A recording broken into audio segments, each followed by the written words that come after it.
if you're going to take a look at the chart of gold, so usually, sa 1-hour time frame tayo tumitingin ng bias natin, okay, kung long or short. Based po sa ginalaw ni gold kagabi, which is tinatch niya tong yellow line natin, and we are forming a lower high, which also coincides with our 618 retracement nung nauntog siya, ito pong area na yan. This suggests a possible consolidation, a sideways movement. Pwedeng mag-dribble, kaya nilagyan ko ng box dyan po sa loob nitong box. Malapad tong box. 3,050 to 3,134. So, pwede ka kayong lumagari dyan. Most likely, pwedeng gawin ni gold, tumahi muna dyan sa yellow and blue, magdidikit-dikit, similar to this. Ginawa niya po yan noong March 21. Tumahi siya halos hanggang March 27 po ito until nag-decide umakyat. So ito, hindi natin alam kung magde-decide ba ito bumaba or magde-decide umakyat. Let's see, right? So sideways po. Ngayon, using our system, RTPI trading system, na trend following, yung sideways market, medyo may challenge i-trade yan using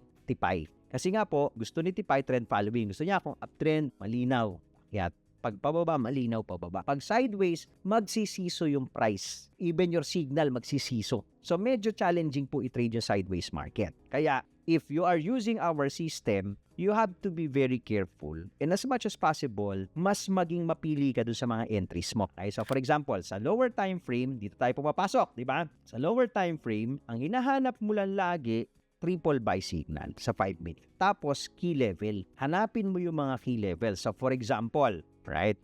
Kasi ang mangyayari po dito, tatahi na tong blue tsaka yellow yan. Magtatahi-tahi na yan. So, for example, itong swing low na to, 3,052. Tumama dyan. May triple buy ka dito. Yun lang yung entry mo. Pwede ka ba mag-short dito? Yung iba po nag-short, pero ako personally, matagal na akong hindi nag-short. Puro long lang yung mga pinapasok ko kay Bitcoin. Kasi based dun sa ginagawa po natin, based sa trend following natin, nasa ibabaw pa lamang kasi si blue ni yellow, so may chance pa rin talaga na umakyat. Sa pag sideways market, ibig sabihin, dito ka lang din muna, ledgi lang din muna, no? Don't force a trade and be very picky sa mga entries.